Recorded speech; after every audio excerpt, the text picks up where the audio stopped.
So I just wanted to do a quick video to show you guys how I've been getting the husks off these polyembryonic seeds. Now these are, I've definitely taken seeds out of a lot of mangoes. I have a lot planted out in pots here and there. These are some of the hardest to get the seeds out. So I'm going to show you how I've been doing it.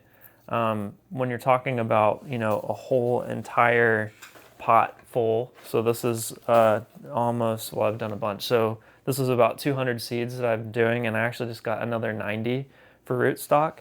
It's a lot of time. So I've had this inside the house, which is kind of, my wife doesn't love it. Kind of smelly because they hold on to that residual smell for a little while, but basically you don't want to leave them in here forever. You need to get them planted and or somewhere.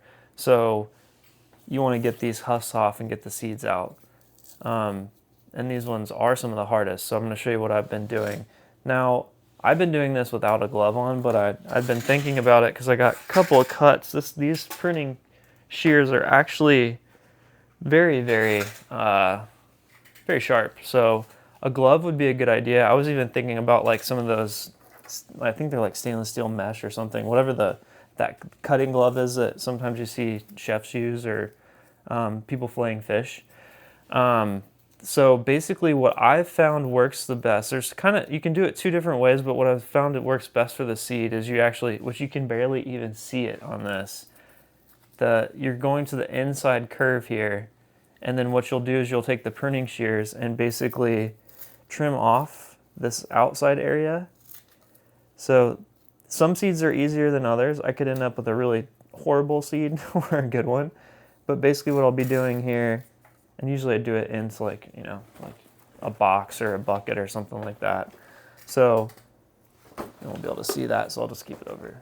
Anyways, you find something you can put it in where you can make a mess or whatever. I've been doing it inside the house, like over a bucket even.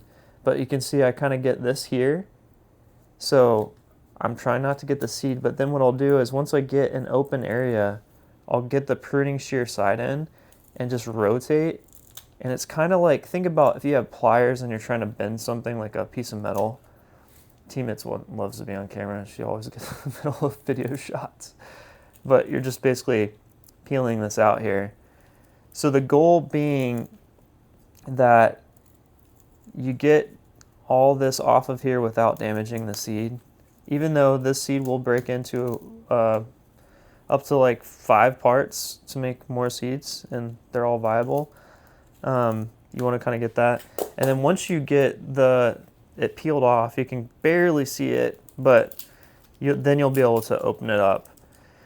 Now, I don't know how commercial growers do this, or they just hire like young bucks to do this stuff for them, hired labor or something, but man, it is, so you might not even need a glove. You can see how, just from doing so many of them, my hands are torn up from doing this. Like I have to take breaks because it's just like a lot of friction on your hands to open those up. And there's really not an easier way that I've found. I've tried a bunch of different ways, but that's the easiest way to get it out. And then of course you'd want to try to get as much of this seed covering off as you can. Which, if you're doing it from like a time perspective, I don't know how important it is. Really just want to make it easier for this thing to germinate. And I know that this stuff will affect it, but from a time standpoint, I may not do all of my seeds this way just because I'm trying to get all these out into pots and grow them. But basically you have a couple layers. You have this brown layer here, which is right before the seed. Some of them, they're ready to go and it's like all this stuff is coming off. Some you have to kind of, instigate it, get it off there. But yeah, that's basically your polyembryonic seed right there.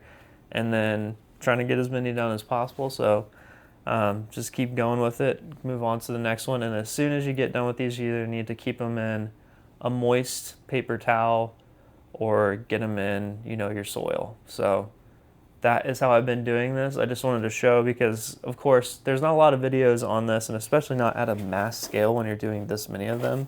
But yeah, I'm going to get all these done, get them into pots and or a place to grow them, and I'll have a bunch of rootstock in about 6 months. Thank you for watching. Like, subscribe, share. Hope this helps you out.